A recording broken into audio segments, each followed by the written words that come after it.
নীলিমা বেশ চুবুথুবু হয়ে জবাব দেয়। অনুভব কিছুক্ষণ চুপ থেকে চেয়ার টেনে নিয়ে বসে আয়েশ করে জবাব দেয়। No, you may go. Nilima চুপচাপ কেটে পড়ে সেখান থেকে। মাধুর্য ট্যাপ ট্যাপ করে তাকিয়ে থাকে অনুভবের দিকে। অনুভব মাধুর্যের দৃষ্টি দেখে টেবিলে হাত রেখে একটু মাথা ঝুঁকিয়ে বলে। আজকে কি আমায় বেশি হ্যান্ডসাম দেখাচ্ছে? মাধুর্য চোখের পলক ফেলে অন্যদিকে তাকিয়ে বিরক্তির সুরে বলে। আমি জানি না আপনি কি কোনো কাজ দিতে এসেছেন। তা তো অবশ্যই, তা তো অবশ্যই, তা তো অবশ্যই। নিজের সেই অদ্ভুত হাসিটি দিয়ে আরো চেয়ার টেনে নিয়ে বসে অনুভব। মাধুর্য ইশারা করে বলে। কি কাজ বলুন। দুপুরে খেয়েছো কিছু? না। ছোট্ট করে জবাব দিয়ে উৎসাহ নিয়ে তাকায় মাধুর্য। হঠাৎ লোকটি এসব জানতে চাইছে কেন? মাধুর্য নিজের কাজেও মন দিতে পারছে না। অনুভব ওর আশেপাশে থাকলে অদ্ভুত এক অনুভূতি ঘিরে ধরে রাখে তাকে। অন্য কোনো কাজে মন দিতে ইচ্ছে করে। এটা যেন শুধু অনুভূতি নয়, আস্ত একটা অনুভূতির জাল।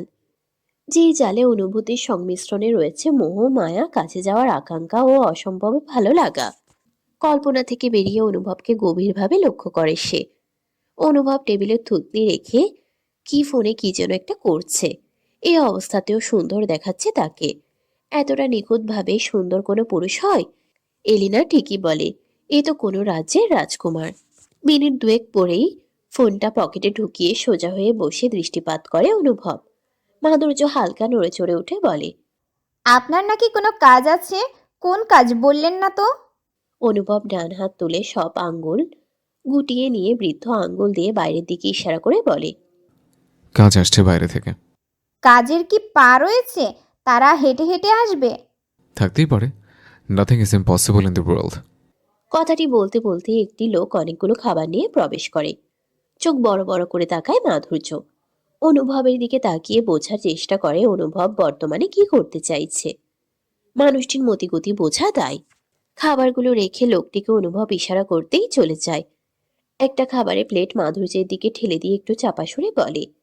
হা করে তাকিয়েছো কেন? শুরু করো। এসব আমার জন্য, কিন্তু কেন। আহাম্মকের মতো মুখটি করে প্রশ্ন করে মাধুর্য। অনুভব কপালের চামড়া জড়িয়ে কপালে হাত বুলিয়ে বলতে থাকে। কিন্তু কেন মানে? খাবার তো খেতেই হবে। খাবার না খেলে কাজ করতে কি করে? অসুস্থ হয়ে পড়বে, তারপর দোষ হবে কার? আমার নয় তো আমার ড্যাডের। আমি এসব ব্যাপারে সাবধানতা অবলম্বন করি, বুঝলে? এখন শুরু করো। কিছুক্ষণ থ মেরে তাকিয়ে থেকে মনে মনে হাজারটা গালি দিয়ে প্লেটের দিকে তাকায় মাধুর্য। আপনার সামনে খাবো। কেন খাওয়া যাবে না? তোর লজ্জা দেখে মনে হচ্ছে আজকে আমাদের বাসর রাত, তাই লজ্জায় মুখটা ফুলের মতো নেতিয়ে গিয়েছে। মুখটা আরো লাল হয়ে যায় মাধুর্যের। কি নির্লজ্জ কথাবার্তা অনুভবের। রাগে কয়েকটা বড় বড় শ্বাস নিয়ে খাবার মুখে দেয় মাধুর্য। অনুভব মাধুর্যের অগোচরে মুখ টিপে হেসে এমনি কাগজ হাতে নিয়ে দেখতে থাকে যাতে মাধুর্যের খাওয়ায় অসুবিধে না হয়। খাওয়া শেষে পানি মুখে দিয়ে শান্ত হয়ে থাকে সে। অনুভবকে দেখে বোঝার চেষ্টা করে সে কি আজ যাবে না এখান থেকে। কোনো মতে খাবারটুকু খেতে পেরেছে সে। খাবার নিয়ে আসা লোকটি আবার খালি প্লেট নিয়ে যেতেই গা টানা দিয়ে উঠে দাঁড়ায় অনুভব। দুই পা এগিয়ে এসে মাধুর্যের চেয়ারের হ্যান্ডেল ধরে চোখে চোখ রাখে সে। হুট করে ঘটনা ঘটায় নড়েচড়ে কেঁপে ওঠে মাধুর্য। শুকিয়ে আসে তার গলা। অনুভব ডান হাতটি মাধুর্যের ঠোঁটের দুই পাশে এগিয়ে এনে আঙ্গুল দিয়ে মুছিয়ে দেয় তার ঠোঁটের আশেপাশে লেগে থাকা পানির ফোঁটা। এই আলতো ছোঁয়ায় যে এতটা শিহরণ জাগাবে তা মাধুর্যের ভাবনার বাইরে ছিল।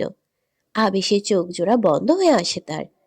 যখন চোখ খোলে ততক্ষণে অনুভব তার আশেপাশেও নেই, কোথাও নেই, বাইরে বেরিয়ে গেছে। লজ্জায় মিয়ে পড়ে, মুচকে হাসে মাধুর্য। বাবা, বাবা, বাবা, আমি এখন অবাকের চরম সীমায়। মস্তিষ্ক খালি খালি লাগছে। বুঝতে পারছি না কি করব।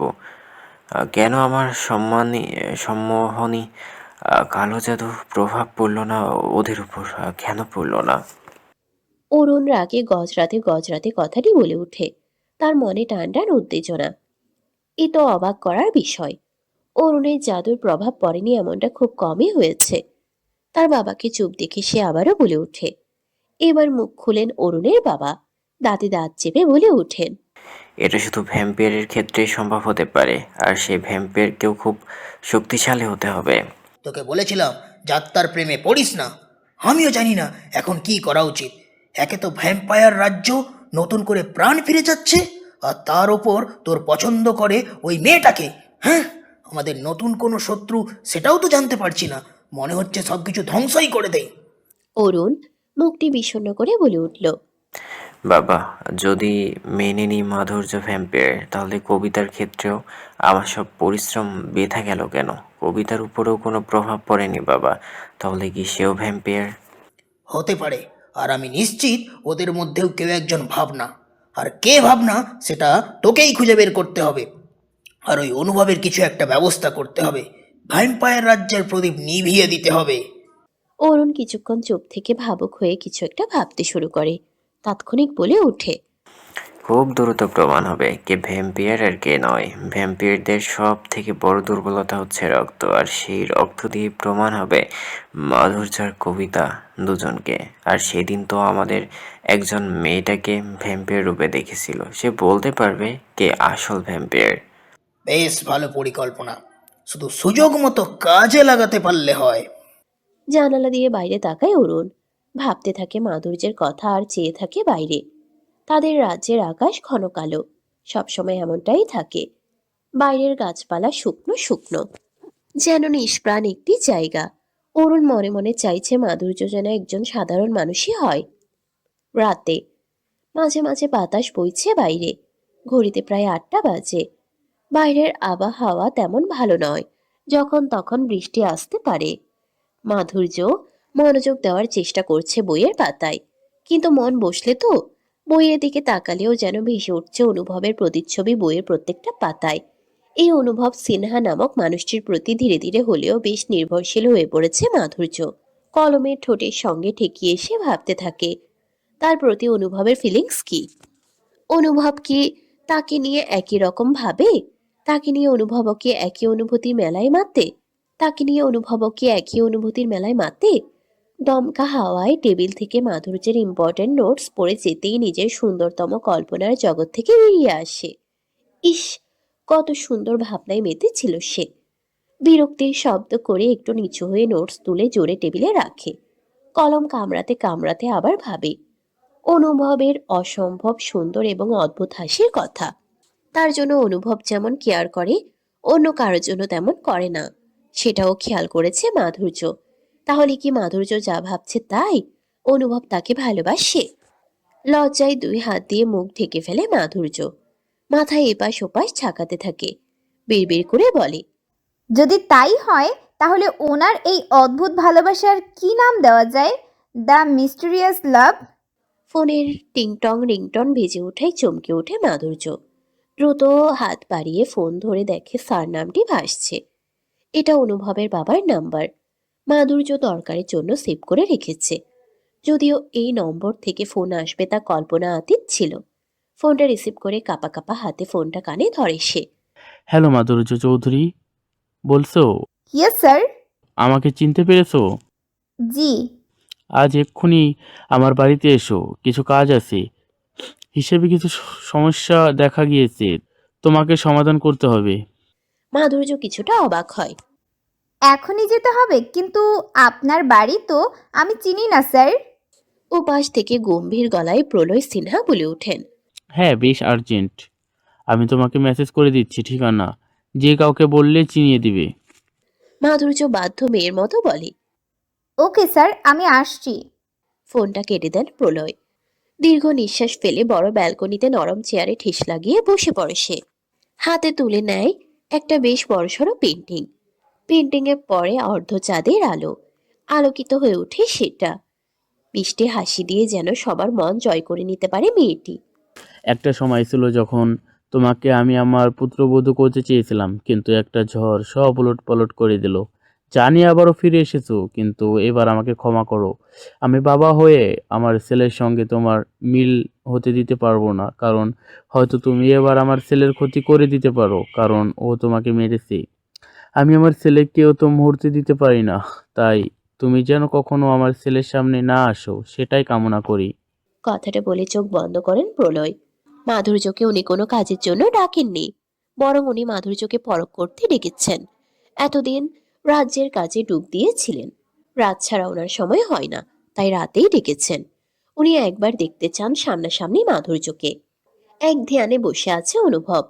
ওর সামনে বসে আছেন এক অভিজ্ঞ মানুষ, যিনি ভ্যাম্পায়ার রাজ্যের সব থেকে বয়স্ক একজন। ওনার কথা সবসময় সঠিক হয় বলেই মানা হয়। তুমি কি নিশ্চিত তুমি যাকে ভাবছ সে তোমার ভাবনা? হ্যাঁ, আমি নিশ্চিত। কিন্তু আমি ওকে না নিজের পরিচয় বলতে পারবো না ওর অতীত। এতেও ভুল বুঝবে। আমি চাই না ও আমার থেকে দূরে সরে যাক। আমি নিজেকে নির্দোষ প্রমাণ করতে চাই প্রথমে। মাথা নত জানু করে শান্ত সুরে বলে অনুভব। বর্তমানে সে এখন মুডি অনুভব নেই, বড্ড শান্ত হয়ে গিয়েছে।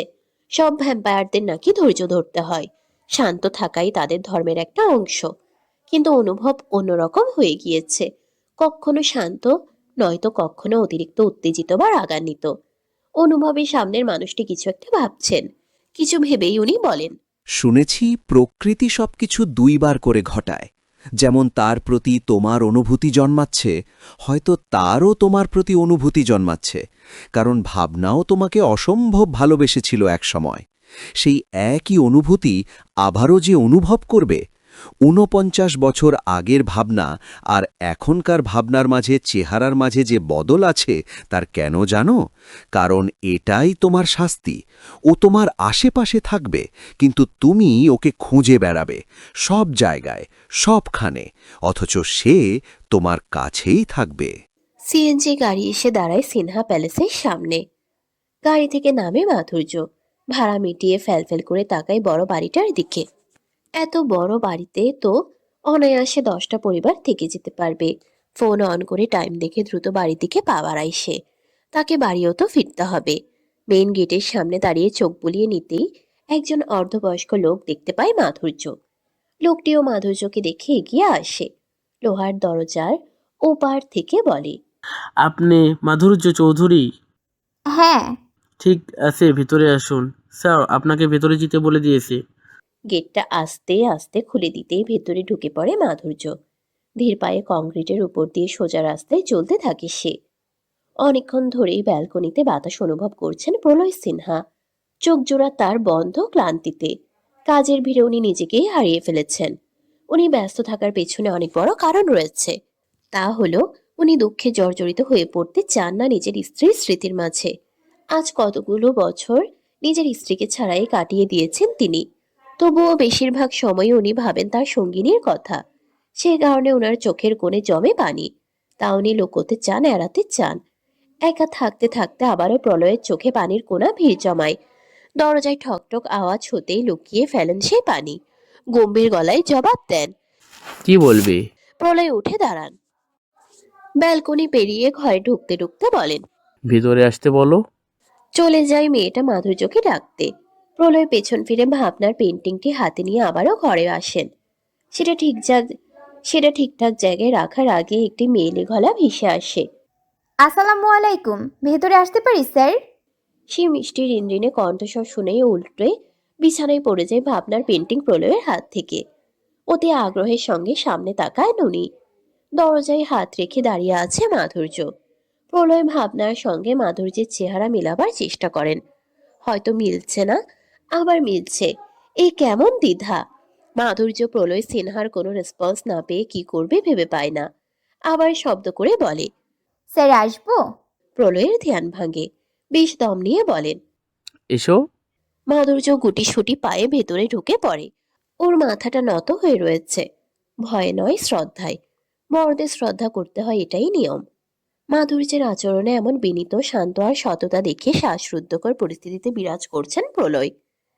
ওনার মাথা কাজ করা বন্ধ করে দিয়েছে। তবে মাধুর্য চোখে চোখ রেখে এখনো তাকায়নি প্রলয়ের দিকে।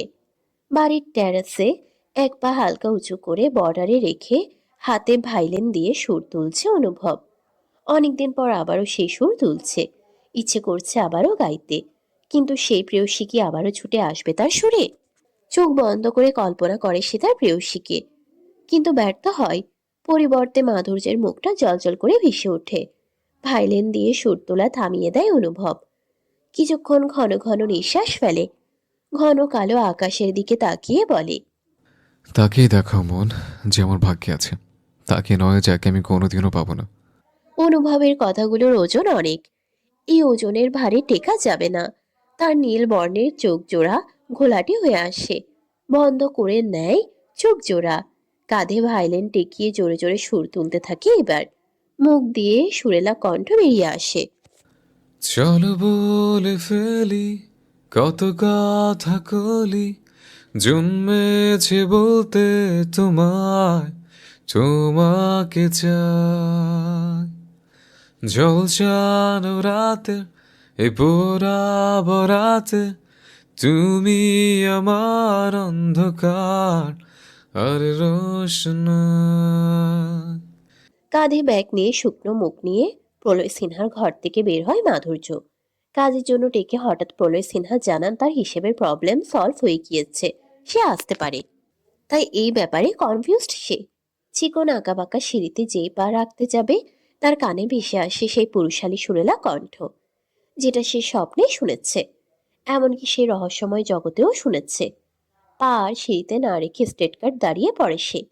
এই কণ্ঠ তার হৃদয় ছুঁয়ে দিয়ে যায়, আবার এই কণ্ঠই তার উত্তেজনার কারণ হয়ে দাঁড়ায়।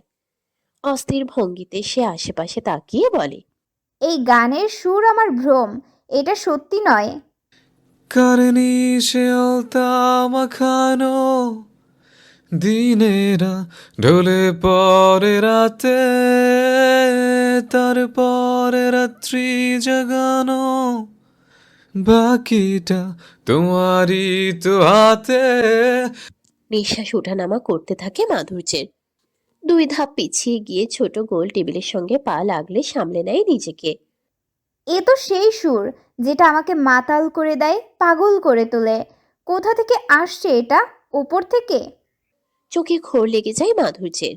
নিচে না গিয়ে উপরে পা বাড়ায় সে। এক প্রকার দৌড়ে উপরে যায় সে। একেবারে ট্যারেসে পৌঁছে পিছন থেকে অনুভবকে দেখে দাঁড়িয়ে যায়। অনুভব কয়েক সেকেন্ডের জন্য একটু থামে, মনে হচ্ছে এখানে তৃতীয় কারো উপস্থিতি রয়েছে। এখন তো এখানে কারো থাকার কথা নয়, তাই নিশ্চিন্ত মনে সুর তুলে আবারও বলে, জেগে জেগে আমি শুধু ঘুমিয়ে পড়তে চাই, থেকে থেকে সেই মেঘেতে যাই, বেড়াতে যাই, তোমাকে পাই। শেষ শব্দ মুখ থেকে বের হতে না হতে কেউ তাকে ঝাপটে ধরে পেছন থেকে। অনুভবের উঁচু করে ধরে রাখা ভাইলেন নেমে যায়। চোখ নামিয়ে অনুভবের বুকের দুই পাশে মেয়েলি হাত লক্ষ্য করে সে। তৎক্ষণাৎ আকাশে বিদ্যুৎ ঝিলিক দিয়ে ওঠে। অনুভব যেন অন্য কোনো জগতে বিরাজ করছে, যেখানে রয়েছে শুধু ভালোবাসা। বিড়বিড় করে বলে, ভালোবাসার রোগটি এমন কেন? নির্দিষ্ট মানুষ ছাড়া উপশম হয় না কেন? ঘুরে ফেরার চেষ্টা করে অনুভব, কিন্তু দুটো কোমল হাত তা হতে দেয় না। ফিরে তাকানোর চেষ্টা করতেই বুকের দুই পাশে আলতো ব্যথা অনুভব করে সে।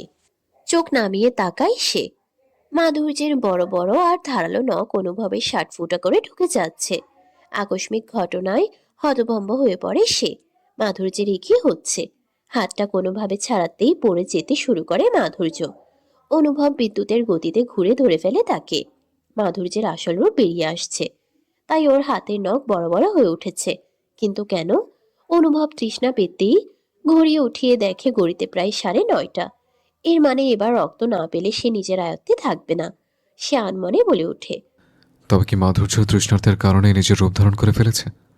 অন্য এখন কি করব? মাধুর্য জ্ঞান হারিয়েছে। 5 কোলে সে তুলে নেয় মাধুর্যকে।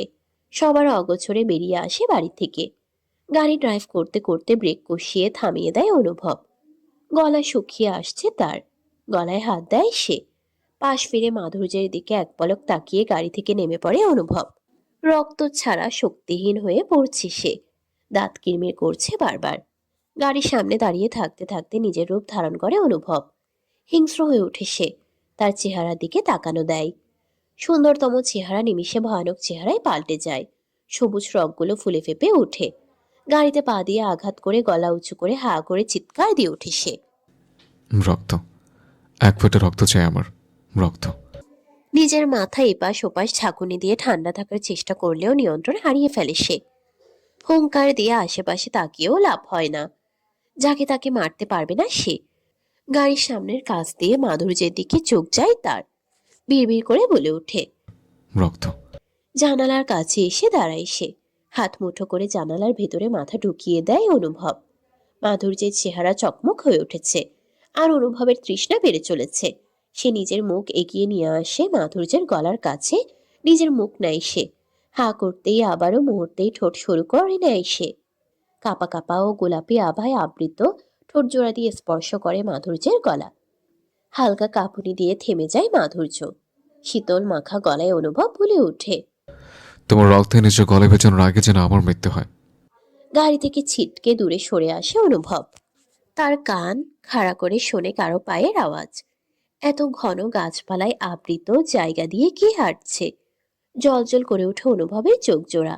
মুহূর্তেই ঢুকে পড়ে সেই ঘন গাছপালার আচ্ছাদনে। সেকেন্ডের সামনে গিয়ে দাঁড়ায় একটা ওয়ারলফের সামনে। বিজয়ের হাসি হেসে ওঠে অনুভব। ওয়ারলফটি পিছিয়ে যায়। অনুভব তৃষ্ণার্ত গলায় বলে ওঠে, চলো, মানুষের রক্ত না হোক, তোদের রক্তে কাজ চালিয়ে নেই। পা দুটো পিছিয়ে যায় ওয়ারলফটির। অনুভব আক্রমণ করতে এলে সেও আক্রমণ করে বসে। দুজনের মাঝে জয় হয় অনুভবের। এক সময় ধারালো নখ দিয়ে গলা চেপে ধরে কাবু করে ফেলে ওয়ারলফটিকে। ঘাড়ে দাঁত পুষিয়ে ভেতর থেকে শুষে নেয় সমস্ত রক্ত। একটা সময় ফেলে দেয় সেই ওয়ারলফটিকে। ঠোঁটের কোণের রক্ত বৃদ্ধা আঙ্গুল দিয়ে মুছে বেরিয়ে আসে গাছপালায় ঘেরা আচ্ছাদন থেকে অনুভব। গাড়িতে গিয়ে বসে মুগ্ধ দৃষ্টিতে তাকায় মাধুর্যের দিকে। মাধুর্যের হাত ধরে টেনে কাছে নিয়ে আসতেই মেয়েটির মাথা গিয়ে লাগে অনুভবের কাঁধে। এক হাত দিয়ে শক্ত করে জড়িয়ে ধরে অনুভব বলে, দ্বিতীয়বারের মতো পেয়েছি তোমায়, আর হারাতে দেব না। লুকিয়ে রাখবো নিজের বুকের মাঝখানে। আর আমি জানি আমি ভুল নই, ভুল হতেই পারে না। তোমার প্রতি আমার এই অনুভূতি চিনতে ভুল করতে পারো না অনুভব তার ভাবনাকে। সকালে একটি বিরক্তিকর আওয়াজ কানে আসতেই ঘুমন্ত অবস্থায় চোখ মুখ খিচে বালিশ কানে চেপে ধরে মাধুর্য। কিছুক্ষণ নড়ে চড়ে ঘুম ঘুম চোখে তাকায় সে। নিজেকে বিছানায় আবিষ্কার করে বিস্মিত হয়ে পড়ে মাধুর্য। চোখ থেকে ঘুম উধাও হয়ে যায়। সকালের আলো লাল রঙের পর্দা ভেদ করে তার মুখে পড়ছে। ধরফর করে উঠে বসে সে। জানালার বাইরে উকি দিয়ে বলে, সকালের আলো ফুটে গেছে, আজ ফজরের নামাজ হলো না। মুখ ভার হতে আবারও বিরক্তিকর আওয়াজ কানে আসে। আর সেই আওয়াজটি ফোনের রিংটন। পাশ ফিরে সে চেয়ে দেখে আওয়াজটি তার ব্যাগের ভেতর থেকে আসছে। ব্যাগের চেন খুলে ফোন বের করে সে স্ক্রিনে জলজল করছে ওর নামটি। সকালবেলার এই সুন্দর সময়টি নষ্ট করার জন্য বোধহয় এই নামই যথেষ্ট। অনিচ্ছা সত্ত্বেও ফোন রিসিভ করে মাধুর্য। হ্যালো। হ্যালো মাধুর্য, একবার হসপিটালে আসবি প্লিজ। অরুণের গলায় অস্থিরতার ছাপ টের পেয়ে মাধুর্য ক্ষীণ সুরে বলে, কি হয়েছে? একবার এসো প্লিজ, তোমাকে খুব দরকার। পারলে তোমার বন্ধু কবিতাকেও সাথে নিয়ে এসো, বিপদে পড়েছি আমরা। কথাটা বলেই কল কেটে দেয় অরুণ। মাধুর্য ফোন হাতে নিয়ে কপাল ভাঁজ করে তাকায়। কি এমন বিপদ যে তাকেই পাশে লাগবে অরুণের? তার কি যাওয়া ঠিক হবে? আকপাজ ভাবতে ভাবতে নেমেই পড়ে বেড থেকে হসপিটালে যাওয়ার জন্য। কারোর বিপদে হাত না বাড়িয়ে থাকতে নেই। প্রতিদিনের মতো মাধুর্যকে নিতে সকালবেলা তার ফার্ম হাউসে চলে আসে অনুভব। দরজার কলিং বেল বাজালে কিছুক্ষণ পর দরজা এসে খুলে দেয় এলিনা।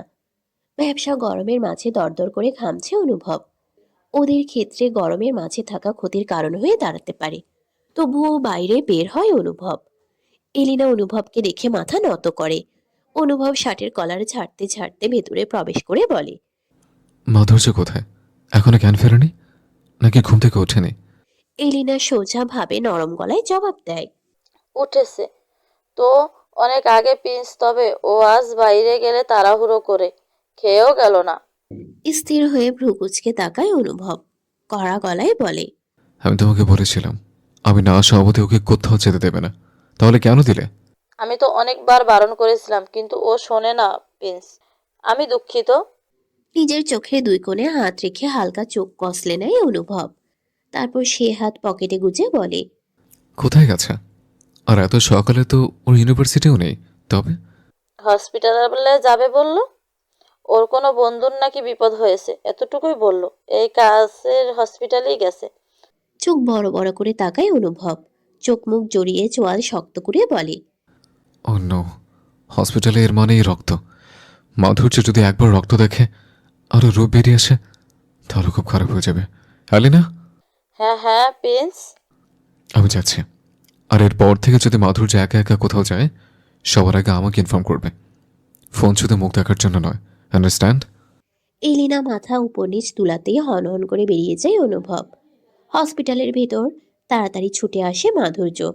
এপাশ ওপাশ চোখ বুলিয়ে খুঁজতে থাকে অরুণকে। না পেয়ে ফোন বের করে কল করে অরুণকে। রিংটন তৎক্ষণাৎ বেজে ওঠে আশেপাশে। থতমত খেয়ে পেছনে তাকায় মাধুর্য।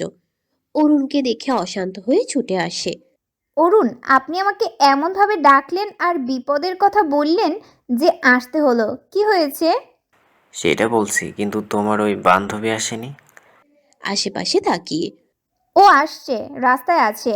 কিন্তু আপনি কেন ডাকলেন আমাকে সেটা তো বলবেন। অরুণ তীক্ষ্ণ চোখে পরখ করে নেয় মাধুর্যকে।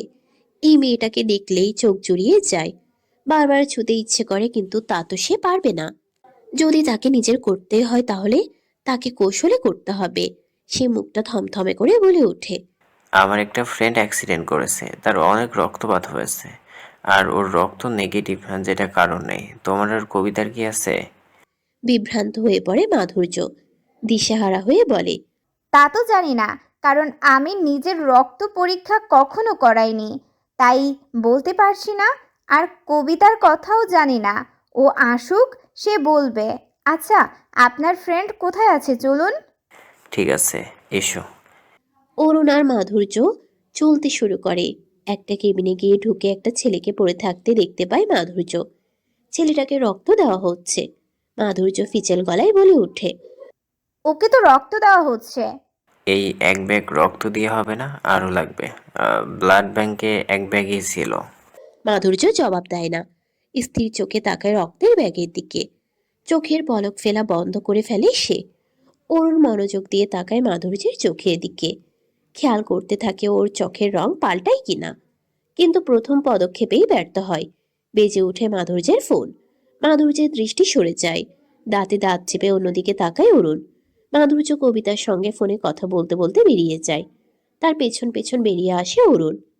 কবিতাকে দেখতে পেয়ে ফোন কাটে মাধুর্য। সানগ্লাস পরে দাঁড়িয়ে আছে কবিতা।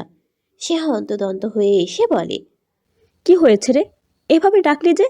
আমি তো ভয় পেয়ে গিয়েছি। অরুণের ফ্রেন্ড অ্যাক্সিডেন্ট করেছে, রক্ত দরকার, তাও নেগেটিভ গ্রুপের। ডক্টর জোগাড় করতে বলেছে। কবিতা চিন্তিত হয়ে বলে। আমার রক্ত তো পজিটিভ। কবিতার কথা শুনে মুখটা শুকনো করে অরুণের দিকে তাকায় মাধুর্য। অরুণ নিজের মুখটা থমথমে করা ভাব ধরে।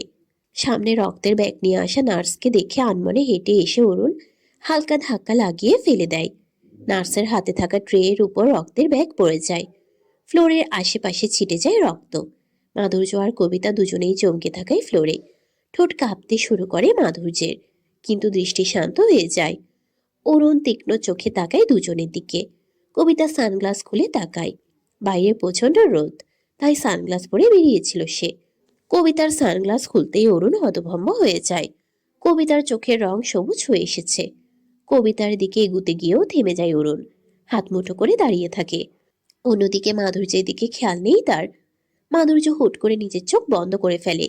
তখনই পেছন থেকে এক পুরুষালী গলা ভেসে আসে। মাধুর্য? চোখ খুলে পেছন ফিরে তাকায় মাধুর্য ও কবিতা, সেই সঙ্গে অরুণও। অনুভব ইচ্ছে করেই জোরে মাধুর্যকে ডেকেছে, কারণ মাধুর্য নিশ্চয়ই রক্তের দিকে তাকিয়েছিল। দ্রুত পায়ে এগিয়ে আসতেই ওর চোখ যায় অরুণের দিকে।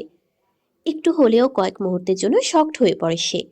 পায়ের গতি কমে যায়, চোখ মুখ শক্ত হয়ে আসে। যার জন্য ভয় পাচ্ছিল সে ঠিক তাই হলো। দাঁত কিরমির করে তাকায় অনুভব। মাধুর্যের কণ্ঠে চোখ মুখ স্বাভাবিক করে ফেলে সে। আপনি এখানে? হ্যাঁ, মানে এলেনা বলল তুমি এখানে এসেছো, তাই। কেন এসেছো? মাধুর্য কিছু বলার আগে অনুভব বেশ শক্ত গলায় বলে ওঠে, যাও, গাড়িতে গিয়ে বসো। আর কবিতা, তুমিও গো। বাইরে ইশারা করে কারো দিকে না তাকিয়ে। কিন্তু আমার কথা তোমাকে শুনতে হবে মাধুর্য, আর আমি যেতে বলেছে। অনুভবের লাল চোখ দেখে কিছু বলতে গিয়েও আটকে যায় মাধুর্য।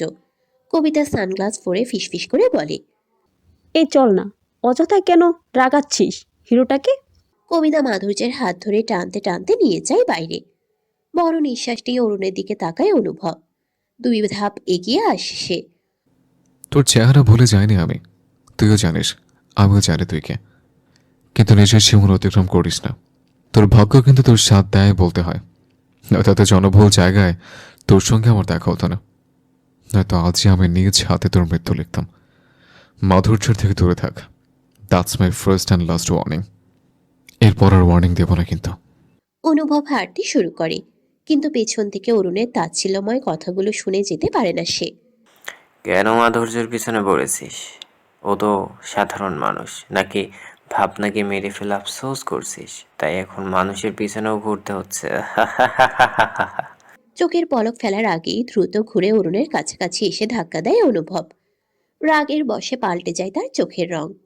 অন্য সবার মতো শান্ত ভ্যাম্পায়ার আমাকে খবরদার ভাববে না, মনে রাখিস। তোরা আমার মনে যে শয়তান সত্তা ঢুকিয়েছিস সেটা কিন্তু এখন অবিচল গতিতে রয়েছে। তোর হৃদয় টেনে বের করতে 1 সেকেন্ডও সময় লাগবে না আমার। নিজেকে দূরে রাখ আমার থেকে। এ কি, আপনারা এখানে ঝগড়া করছেন কেন? এটা ঝগড়া করার জায়গা নয়, বাইরে যান আপনারা। একটি নার্স অনবরত কথাগুলো বলে চলে যায়। অনুভব নিজেকে স্বাভাবিক করে বেরিয়ে আসে হসপিটাল থেকে। এই মধু, দেখ না, নতুন চোখে লেস পড়েছি, কেমন লাগছে? থম মেরে বসে আছে মাধুর্য। অনুভবের আজকের ব্যবহারটা অন্যরকম ঠেকলো তার কাছে। সেটা নিয়েই ভাবছে সে। কবিতার কথায় বাঁকা চোখে তাকাই সে। আর কোনো কালার পাসনি? সবুজ কালার? হুম, এমনি এমনি তো এই কালার নেইনি। কাল রাতে ভ্যাম্পায়ার মুভি দেখেছি। উফ, কি জোস লাগছিল জানিস, সবুজ রঙের মণি যখন হয়ে গিয়েছিল হিরোর। আর হিরোকে না একদম আমার ক্রাশ অনুভবের মতো দেখতে, দিল ছুঁয়ে দিয়া। বুকের বাম পাশে হাত দিয়ে হাস্যকর ভঙ্গিতে কথাগুলো বলে কবিতা। মাধুর্য না চাইতেও হেসে ওঠে। এই হাসাহাসির মাঝে হানা দিয়ে গাড়িতে উঠে বসে অনুভব। স্টিয়ারিং এ হাত রেখে অনুভব বাঁকা হেসে বলে। কি নিয়ে কথা হচ্ছিল? কবিতা লাফিয়ে বলে ওঠে। ভ্যাম্পায়ার? দেখেছো কখনো? কবিতা মাথা নাড়িয়ে না জানায়। শুধু মুভিতে দেখেছি, এটা কি রিয়েল হয় নাকি? অনুভব সামনের দিকে তাকিয়ে রহস্যময় হাসি দেয়। তা নজর এড়ায় না মাধুর্যের। কিছুটা কনফিডেন্সের সুরে সে বলে ওঠে। হতেই পারে। দুনিয়ায় এমন অনেক কিছু ঘটে বা থাকে যেটা মানুষের কাছে শুধুমাত্র রূপকথা হিসেবে পরিচিত। কখন কি ঘটে তা কি কেউ বলতে পারে? অবাক চোখে তাকায় মাধুর্য। অনুভবের কথাই মনে পড়ে ওর সেদিনের কথা। অন্য এক জগৎ। ওটা তো ছিল রূপকথারই জগৎ। গা শিউরে উঠে চুপ করে বসে থাকে সে এক কোণে ঠেস লাগিয়ে। হালকা পাতলা কথা বলতে বলতে ইউনিভার্সিটিতে পৌঁছে যায় ওরা। কবিতা নেমে গেলেও মাধুর্য নামতে নিলে ওর হাত পেছন থেকে টেনে ধরে অনুভব। গোল গোল চোখে তাকায় মাধুর্য। কবিতা আগে আগে চলে গেছে। কি হলো, ছাড়ুন, ইউনিভার্সিটি যেতে হবে তো। আজকে যাবে না তুমি, গাড়িতে বসো। কিন্তু কেন? অনুভব কোনো রকম ভাবভঙ্গি না করেই সোজা সাপটা ভাবে উত্তর দেয়। কারণ আমি বলেছি, আর আমার কথা তোমাকে শুনতে হবে। আপনি এতটা নিশ্চিত হচ্ছেন কি করে? আমি আপনার কথা শুনবই। অনুভব আবারও সাবলীলভাবে প্রতিউত্তর দেয়। বিশ্বাস নিয়েই বলছে। সবকিছুতে নিশ্চয়তা খুঁজতে নেই, কিছু কিছু সময় বিশ্বাস রেখে কথাগুলো বলতে হয়। হাতটা ছেড়ে দেয় অনুভব। ঘড়ির কাঁটা দেখে স্টিয়ারিং এ হাত রেখে বলে ওঠে। 2 মিনিট, জাস্ট 2 মিনিট অপেক্ষা করছি। তুমি ভেতরে যাও, ফিরে আসতে হবে এই 2 মিনিটে। কিছুক্ষণ সরু চোখে তাকিয়ে থেকে ধীর পায়ে চলে গেল ইউনিভার্সিটির ভেতরে। অনুভব হালকা হেসে বলে। আমার ভাবনা কখনো আমার কথা নড়চড় করার ইচ্ছেটুকু প্রকাশ করতো না, আজও করবে না। তুমি একই রকম রয়ে গেছো ভাবনা। ঠিক মিনিট দুয়েক পরে হন্তদন্ত হয়ে গেট থেকে বের হতে দেখা যায় মাধুর্যকে। জানালার দিকে মাধুর্যকে দেখে নিজের হাসি প্রসারিত করে অনুভব। গাড়ি কাছে আসতেই অনুভব দ্রুততার সঙ্গে বলে ওঠে। রিল্যাক্স, আমি চলে যাইনি, এখানে আছে। এমন ভাব করছে যেন বিয়ে করার জন্য পালিয়ে এসছো। What nonsense! তোমার এইভাবে আশা দেখে সব এটাই ভাববে। এনিওয়ে, তুমি ফিরলে কেন? মাধুর্য মিয়ে যায়, মিনমিন করে বলে। আপনি কি এমন জাদু করেছেন আমার উপর, অমান্য করতে পারিনি আপনার কথা? অনুভব নিজের কণ্ঠস্বর ক্ষীণ করে বলে ওঠে। রোগ, ভয়ানক রোগ আঁকড়ে ধরছে যে তোমায়। আমার প্রতি তোমার একটা অনুভূতির সংমিশ্রণ তৈরি হয়েছে।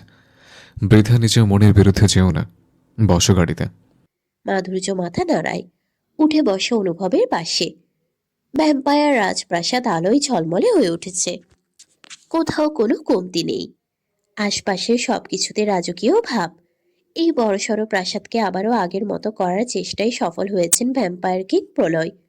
তবে মনের মাঝ থেকে কমেনি চিন্তা। প্রণয় বেশ কিছুক্ষণ ধরে তার ভাইয়ের চোখে মুখে দুশ্চিন্তার ছাপ লক্ষ্য করছেন। এবার না পেরে প্রশ্ন করে ওঠে। কি হয়েছে তোমার প্রলয় ভাই? তোমাকে চিন্তিত দেখাচ্ছে। আমাদের রাজ্য আগের মতো হতে চলছে, আমাদের তো খুশি হওয়া উচিত। কিং প্রলয় চিন্তিত সুরে বলে ওঠেন। আমি জানি প্রণয়, কিন্তু আমি খুশি হতে পারছি না। তুমি জানো আমি কালকে মাধুর্য চৌধুরীকে দেখেছি। ওর ব্যবহার, ওর চেহারায় ভাবনার প্রতিচ্ছবি দেখেছি আমি। বুঝতে পেরেছি আমি অনুভবের কেন অতটা টান ওই মেয়ের প্রতি। কিন্তু এতে ক্ষতি কোথায়? ভাবনা যদি ফিরে আসে অনুভবের জীবনে, তাহলে তো ভালোই। ক্ষতি আছে প্রণয়। ভাবনা এলে এর উল্টোটাও হতে পারে ও আমার ছেলের উপর প্রতিশোধ নিতে এলো, তখন কি হবে? এবার প্রণয়ও চিন্তিত হয়ে পড়ে। তাহলে এখন উপায় কি প্রলয় ভাই? আমি উপায় ভেবে রেখেছি প্রণয়। মাধুর্য থেকে অনুভবকে দূরে করার একটাই উপায়, অনুভবকে বিয়ে দেব আমি। এতে অনুভব দূরে সরে আসবে। প্রণয়, তুমি মেয়ে দেখো, যত দ্রুত সম্ভব বিয়ে দিতে চাই আমি অনুভবের। দেরি করে লাভ নেই, নয়তো ছেলেকে হারিয়ে বসবো আমি। চাই না আমি আমার ছেলেকে হারাতে। জানেন, আপনার সঙ্গে কাটানো প্রত্যেকটা মুহূর্ত আমার কাছে বিশেষ মনে হয় এই মুহূর্ত এই সময় এখানেই থেমে যাক। ফার্ম হাউসের সামনে দাঁড়িয়ে আছে অনুভবের গাড়ি। অনুভব গাড়ি থেকে নামতে উদ্যত হতেই মাধুর্যের মুখে এমন কথা শুনে ও শান্ত চোখে তাকায়। স্মিত হেসে বলে। মুহূর্ত কখনো থামানো যায় না, বহমান থাকে সবসময়। তবে মানুষ যদি কখনো চায়, সে তার পছন্দের মানুষের সঙ্গে নিজের প্রত্যেকটা মুহূর্ত কাটিয়ে দিতে পারে। তুমি কি চাও সেটা? লাজুক চোখে তাকায় মাধুর্য। কি বলবে ভেবেও পায় না সে, শুধু তাকিয়ে থাকি স্থির চোখে। এক মুহূর্তে সরিয়ে নেয় চোখ, শান্ত সুরে বলে ওঠে। আপনাকে দেখে একটা জিনিস বুঝেছি, সব বড়লোকের ছেলেরা খারাপ হয় না। আপনার মতো কিছু মানুষ আজও পৃথিবীতে আছে বলেই হয়তো পৃথিবীটা সুন্দর। অনুভবের মুখটা ফ্যাকাশে হয়ে ওঠে। মাধুর্যের কথা ওকে দুর্বল করে তুলছে। সে মাধুর্যের মনের বিশ্বাসের অনেকাংশ জুড়ে আছে, সেটা বুঝে ফেলেছে অনুভব। কিন্তু সেদিন কি হবে? যেদিন মাধুর্যের সবটা মনে পড়বে, ও তো সবটা অবিশ্বাস করবে। মাধুর্যের ডাগর ডাগর চোখে ভাসতে থাকা ভালোবাসা নিমিষেই ঘৃণাতে পরিণত হবে। দাঁত শিরশির করে ওঠে অনুভবের। ও মাধুর্যের ভালোবাসা না নিয়ে বাঁচতে পারলেও ঘৃণা নিয়ে বাঁচতে পারবে না। ভয়ে নিজের অজান্তে আচমকা ঘুরে পাশের সিটে বসে থাকা মাধুর্যকে দুহাত দিয়ে জড়িয়ে ধরে সে। মুহূর্তের মাঝে এমন ঘটনাতে বাকরুদ্ধ হয়ে পড়ে মাধুর্য। তবে অনুভবের স্পর্শ উতলা করে তোলে তাকে। এই স্পর্শে কেন মিশে আছে এত ভালো লাগা? সে মনে মনে বলে ওঠে। কি আছে আপনার স্পর্শে? কেন উতলা হয়ে পড়ি আমি এইভাবে এই স্পর্শে? যেন আপনার ছোঁয়া এর আগেও পেয়েছি আমি। মাধুর্যের সেসব কথাগুলো মনেই থেকে গেল। মুখ বাইরে আর বের হলো না। হাত আস্তে আস্তে উঠিয়ে অনুভবের পিঠে হাত রাখতেই অনুভব ছেড়ে দেয় তাকে। অস্পষ্ট কণ্ঠে বলে ওঠে। Sorry, I am sorry. অনুভব এত দ্রুত বেরিয়ে চলে যায় যে মাধুর্যের মনে হলো মানুষটি হাওয়ায় মিলিয়ে গেল। কিছুক্ষণ বসে বসে নানান ভাবনায় মেতে থাকলো সে। কি আপনার এই অদ্ভুত ব্যবহারের কারণ? আপনি কি আমায় ভালোবাসেন? তাহলে কেন স্বীকার করেন না? কেন এতটা রহস্যময় করে রাখেন নিজেকে? বাইরের দিকে তাকিয়ে আনমনে কথাগুলো বলে ওঠে মাধুর্য। কিন্তু উত্তরগুলো পাবে কোথায়? নেই উত্তর। বুক চিরে বেরিয়ে আসে দীর্ঘ নিঃশ্বাস। বাড়ির ভেতরে ঢুকে যায় সে। দরজা পেরিয়ে ঢুকতেই এলিনাকে হাসি হাসি মুখ নিয়ে দাঁড়িয়ে থাকতে দেখে একটু ভ্রু কুঁচকে নিজেও প্রতি উত্তরে মুচকি হাসল মাধুর্য। কাঁধ থেকে ব্যাগ নামিয়ে বলল। কি ব্যাপার, এত হাসি কেন মুখে? কোনো খুশির খবর আছে মনে হচ্ছে। আছে তো তোমার জন্য। ঘরে যাও, দেখতে পাবে। কি আছে ঘরে? এলিনা ঠোঁটে ঠোঁট চেপে ঘরের দিকে ঠেলে দেয় মাধুর্যকে। মাথা নাড়িয়ে ঘরে ঢোকে মাধুর্য। বেড়ির কোণে বসে থাকা মানুষটিকে দেখে খুশিতে জলমল করে ওঠে তার মুখ। দৌড়ে গিয়ে হামলে পড়ে সামিহার উপর। সামিহা মাধুর্যের এমন কাণ্ড দেখে খিলখিল করে হেসে দেয়। তা আড়াল থেকে দেখে অনুভব। মাধুর্যের বাচ্চামি দেখে মনে পড়ে ভাবনার কথা। অপলক দৃষ্টিতে তাকিয়ে থাকে মাধুর্যের দিকে। তোমাকে দেখে বছরের পর বছর পার করে দিতে পারি। তুমি সাধারণের মাঝে অসাধারণ। তুমি আমার হৃদয় এমনভাবে গেড়ে বসলে যে 49 বছর পাড়ি দিয়ে ভুলতে পারলাম না তোমায়। তোমার হাসি আমাকে হাসায়, তোমার কান্না আমার হৃদয় রক্তক্ষরণ সৃষ্টি করে। এ কেমন কঠিনতম অনুভূতি। আমার নাম অনুভব, অথচ দুনিয়ার সব থেকে কঠিন অনুভূতির শিকার আমি, শুধু তোমার জন্য। মাধুর্য সামিহাকে ছেড়ে এক্সাইটেড হয়ে গালে গাল লাগিয়ে বলে। সামিহা আপু কখন এলে? এই তো কিছুক্ষণ হলো মাত্র। কেমন আছিস? এখানে তোর কোনো অসুবিধা হচ্ছে না তো? মাধুর্য ডানে বামে মাথা নাড়ায়, প্রশান্তি সুরে বলে। না, আমার এখানে কোনো রকম অসুবিধা হয় না। অনুভব আমার কোনো অসুবিধা হতেই দেয় না, তবে তোমাদের ছাড়া থাকতে খুব কষ্ট হয়। সামিহা মাধুর্যের গাল টেনে দিয়ে বলে। প্রথমেই বুঝেছিলাম অনুভব ছেলেটা বেশ ভালো। আর আমাদের ছাড়া বলিস তো? তাহলে আমাদের কথা ভুলেই যা। বাড়িতে ফিরলে মায়ের কষ্টে তুই থাকতে পারবি না। মামিমা ভালো আছে তো? বিভোর ভাইয়া আর সানিয়া? মায়ের কথা বলছিস? এখন একা একা সব করে, আর আমি যতটুকু হেল্প করি নিজে নাজেহাল হয়। তার অবস্থার জন্য নিজেই দায়ী। সানিয়া তো ওই এক রূপচর্চা নিয়ে সারাদিন ব্যস্ত। আর বিভোর ভাইয়া ভালোই আছে, মা মেয়ে দেখছে বিয়ে দেওয়ার জন্য। বাহ, বেশ ভালো খবর। মাধুর্যকে নিজের দিকে ঘুরিয়ে নেয় সামিহা, চোখ ছোট ছোট করে বলে। আজ এখানে আসার একটা কারণ আছে। বল কি কারণ? মাধুর্য ভাবনায় মগ্ন হয়ে পড়ে, কয়েক সেকেন্ড পরে হাসি ফুটিয়ে বলে ওঠে। আজ কত তারিখ? কাল আমার জন্মদিন না? ঠিক ধরেছিস, কাল তোর জন্মদিন। হাসিটা নিমিষেই মিলিয়ে যায় মাধুর্যের, শুকনো হয়ে যায় তার মুখ। বেড থেকে উঠে দাঁড়ায় সে। অনুভব পুরো বিষয়টাই আড়াল থেকে লক্ষ্য করে।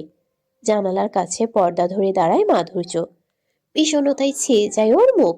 সামিহা কিছুক্ষণ চুপ থেকে প্রশ্ন করে। কি হয়েছে মাধুর্য? তোর মুখের হাসি হঠাৎ ফুরিয়ে গেল কেন?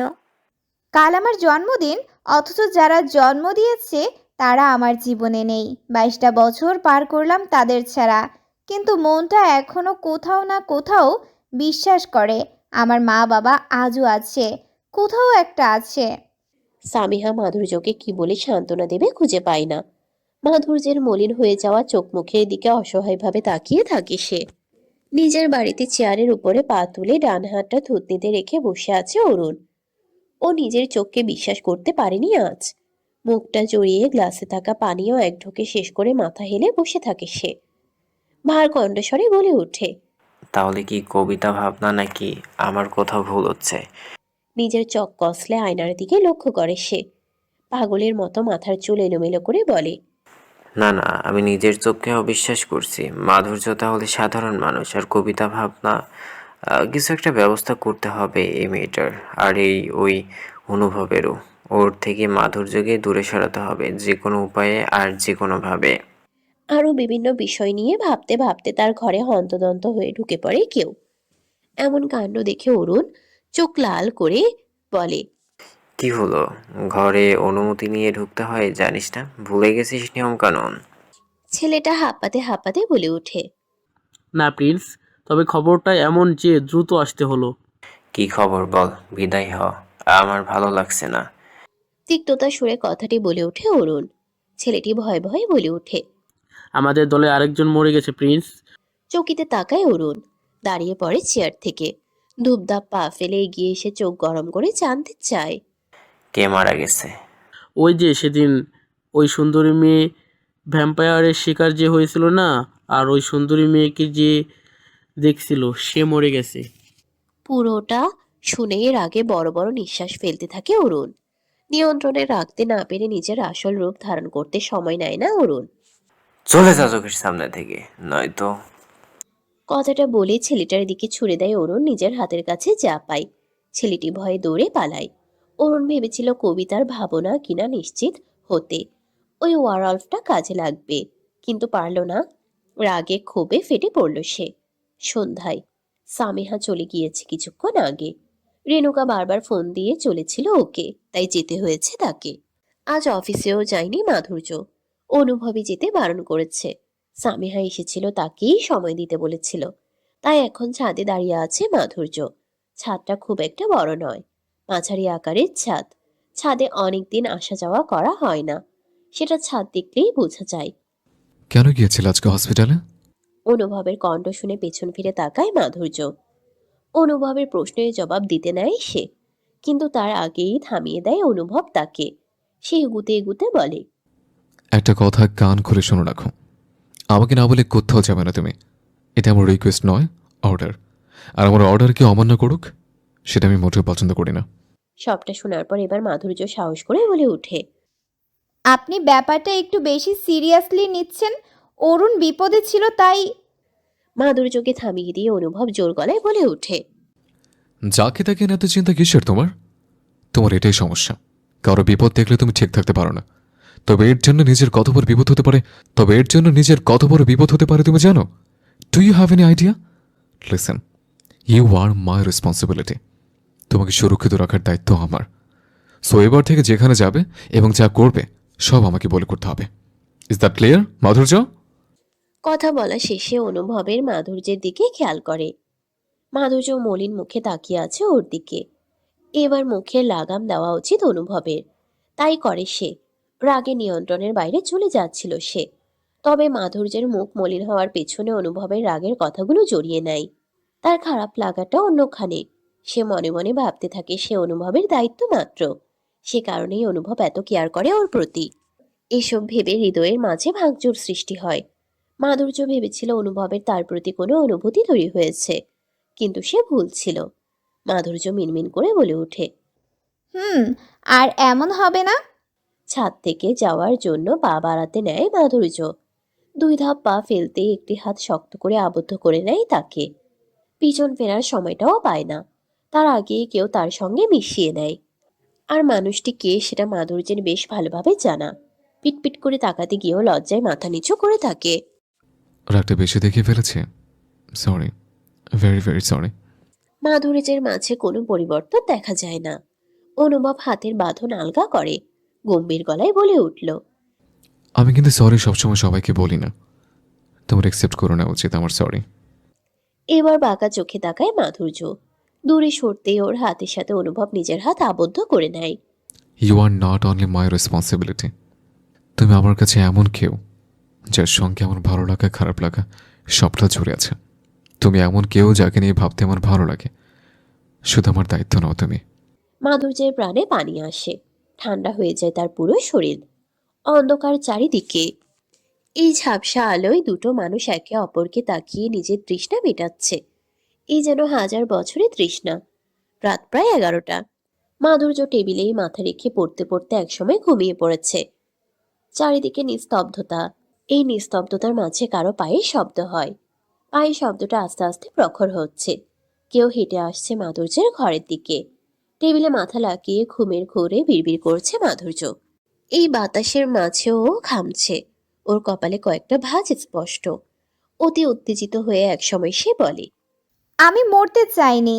মারলেন তুমি আমায়, মেরে ফেললে। বিশ্বাসঘাতকতা করে কি পেলে তুমি? কেন করলে এত সব অভিনয়? তোমার অভিনয় ভুলেছি আমি। আমি তো অভিনয় করিনি, সত্যিকারের ভালোবেসেছি। এই ভালোবাসার ফল কি এতটাই বিষাক্ত যে প্রাণটা কেড়ে নিল? বুজে থাকা বাম চোখ দিয়ে বেরিয়ে আসে অশ্রু। পেটে হাত দিয়ে গোঙাতে থাকে মাধুর্য। একসময় ধরফরিয়ে উঠে পড়ে মাধুর্য। ছটফট করতে থাকে। অনুভব এসেছিল ঘরে। মাধুর্যকে ধরে চেপে ধরে নিজের সাথে। অন্যদিকে মাধুর্য বারবার বলে চলেছে, খুনি তুমি, শুধু মানুষের নও, ভালোবাসারও খুনি তুমি। মেরে ফেলেছো, মেরে ফেলেছো আমায়। সে ছাড়ানোর চেষ্টা করতে থাকে নিজেকে। অনুভব আতকে ওঠে। ভেতরটা কেঁপে ওঠে তার। তাহলে কি মাধুর্যের সবটা মনে পড়ল? আর ভুল বুঝতে শুরু করলো অনুভবকে। সে আলতো করে হাত রাখে মাধুর্যের গালে। অসহায় ভঙ্গিতে বসে পড়ে এক হাঁটু গেড়ে। এটা আমি মাধুর্য, কোনো খুনি নয়।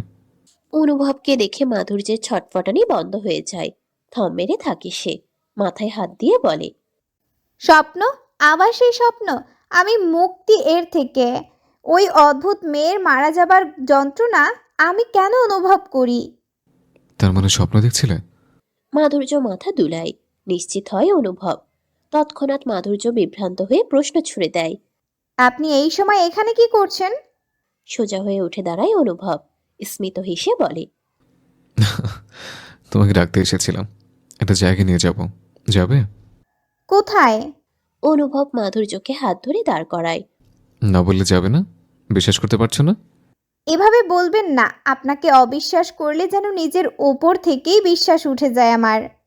অনুভবের হাসি প্রসারিত হয়। মাধুর্যের হাতটি ধরে বেরিয়ে আসে দুজনে।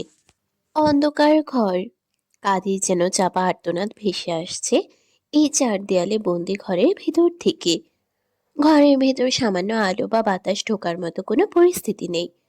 এই অন্ধকার এবং দম বন্ধকর পরিবেশে যে দুটো প্রাণ এখনো নিস্তেজ হয়ে বেঁচে আছে, সেটাই বোধহয় অনেক। ঘরের ভেতর সামান্য আলো বা বাতাস ঢোকার মতো কোনো পরিস্থিতি নেই। এই অন্ধকার এবং দম বন্ধকর পরিবেশে যে দুটো প্রাণ এখনো নিস্তেজ হয়ে বেঁচে আছে, সেটাই বোধহয় অনেক। হঠাৎ দুজনের চোখে আলো পড়ায় চোখ বন্ধ করে ঝিমানো দুজন ব্যক্তির চোখ সহ কপাল কুঁচকে ফেলে। আলোর থেকে নিজেকে বাঁচানোর বৃথা চেষ্টা করে, কিন্তু বেঁধে রাখা চেয়ারের থেকে এক চুলও নড়তে পারে না। মুখে বাঁধা লাল কাপড় তাদের কিছু বলতে দিচ্ছে না। অন্ধকারে থাকতে থাকতে তাদের জীবনটা পুরো অন্ধকারে ছেয়ে গেছে। আলোকে ভয় পায় তারা, তবুও বসে আছে কারো আশায়। দরজা দিয়ে প্রবেশ করেন শয়তান ওয়ারওয়ালফ রাজ্যের কিং, যে অরুণের বাবা। তার মুখে শয়তান মার্কা হাসি দেখে পিটপিট করে তাকায় বন্দি থাকা মহিলা এবং লোকটি। কিং অলোক এগিয়ে আসেন তাদের দিকে, দাঁড়িয়ে একটু ঝুঁকে তাদের মাঝের লোকটির মুখে গুজে থাকা কাপড় নিচে টেনে নেন। বন্দি থাকা লোকটি হিসহিসিয়ে বলে ওঠে, কেন এসেছো এই ঘরে? এতগুলো বছর বন্দি রাখলে, এখন বন্দি আছি চুপচাপ, তাতেও শান্তি হচ্ছে না। বন্দি রাখতে চাইনি তো তোমাদের। অযথা তোমরাই তোমাদের আদরের মেয়েদের জন্য এতটা কষ্ট করে নিজেরা বন্দি হয়ে থাকছো, হ্যাঁ? তোমরা যদি তোমাদের মেয়েকে আমার হাতে প্রথমেই তুলে দিতে, তোমাদের নিরাপদেই বাড়িতে পৌঁছে দিতাম। থাকতে হতো না আমার এই অন্ধকার রাজ্যে, তাই না? দাঁতে দাঁত পিষে কথাটা বলে ওঠেন কিং অলোক। কিন্তু সেসব উপেক্ষা করে লোকটি আবারও চেঁচিয়ে বলে ওঠে, তোমার মতো সবাই নির্দয় নয়। যাকে আমরা জন্ম দিয়েছি তাকে যদি নিরাপত্তা না দিতে পারি, কিসের মা বাবা আমরা? আজ 22 বছর হতে চললো, আজও আমাদের মেয়েকে পাওনি, আর আমরাও বেঁচে আছি। আমাদের মেয়েকে তোমরা পাবেও না কখনো। কিং অলোক উন্মাদের মতো হাসেন। সামনে বসে থাকা লোকটির কথাগুলো বছরের সেরা কৌতুক লেগেছে তার কাছে। হাসি দেখে লোকটি আর মহিলাটি দুজন দুজনের দিকে তাকাতাকি করতে থাকে। মহিলাটি ছটফট করতে থাকে কথা বলার জন্য। মুখে কাপড় থাকায় কথাগুলো মুখ ফুটে বলতে পারছে না সে। শয়তানের রাজা আমি, আমার ক্ষেত্রে কোনো কিছুই অসম্ভব নয়। হ্যাঁ, তোমাদের মেয়েকে খুঁজে বের করতে আমার সময় লেগেছে ঠিকই, কিন্তু অবশেষে খোঁজ পেয়েই গেছি আমি। খুব তাড়াতাড়ি তোমার মেয়ের লাশ পড়ে যাবে, হ্যাঁ? বন্দি থাকা লোকটি কিছু বলার আগেই তার মুখের বাঁধন শক্ত করে বেঁধে দিয়ে হন হন করে বেরিয়ে যায় কিং অলোক। বন্ধ করে দেয় দরজা। আবারও অন্ধকারে ডেকে যায় দুটো প্রাণীর চিহ্ন। নিজের মেয়ের কথা ভেবে চোখের কণা দিয়ে পানি পড়ে যায় মহিলাটির। কারো জানা নেই সামনে কি হতে চলেছে। অন্য সন্তানের মতো 10 মাস 10 দিন পেটে না ধরলেও 5 মাস 5 দিন তো পেটে ধরেছে নিজের মেয়েকে। সেই মেয়ের বিপদের কথা শুনে চিৎকার করে কাঁদতে চাইছে সেই মহিলা, কিন্তু আজ সে নিরুপায়। নদীর পাড়ে এসে থামে অনুভবের সাদা গাড়িটা। সামনের লাইটটি অন করতেই সামনে গাছপালায় ঘেরা আচ্ছাদনের রাস্তা দেখা যায়। সেদিকে আর এগোবে না অনুভব। রাস্তার ডান পাশে অনেক নিচুতে বেয়ে গেছে নদী। ঘাড় ঘুরিয়ে নিজের বাম দিকে তাকিয়ে নরম সুরে যেই বলে উঠে, মাধু, কথাটা সম্পূর্ণ না করে মুখের ভেতরে কথা জমা রাখে, কারণ মাধুর্য ঘুমের রাজ্যে পাড়ি দিয়েছে। চোখ বুঝে জানালার সাথে মাথা লাগিয়ে আছে সে। আলতো করে মাধুর্যের হাত ধরে একটু টান দিতেই মাধুর্য ঢোল দিয়ে অনুভবের কাঁধে এসে পড়ে। বাম হাত দিয়ে অনুভব তার মাথা কাঁধের সঙ্গে চেপে ধরে। অন্য হাত দিয়ে জানালা খোলে আস্তে আস্তে। হিমেল বাতাসে শিহরণ খেলে যায় অনুভবও ঘুমন্ত মাধুর্যের শরীরের কোণে কোণে। নদীর কাছাকাছি থাকা বাতাসগুলো একটু অন্যরকম প্রাণবন্তই হয়। হঠাৎ দমকা হাওয়ায় মাধুর্যের চুলগুলো এলোমেলো করে উড়ে গিয়ে অনুভবের চোখে মুখে আছড়ে পড়ে। এক ফোঁটাও বিরক্ত হয় না সে, বরং আবেশে কিছুক্ষণের জন্য চোখ বন্ধ রাখে। যখন সে তার চোখ খোলে তখন মাধুর্য নড়ে চড়ে ভয়ার্ত চেহারা নিয়ে উঠে বসে। চোখ কসলাতে কসলাতে বলে। মা বাবা? অনুভব খানিকটা বিচলিত হয়ে তাকায়।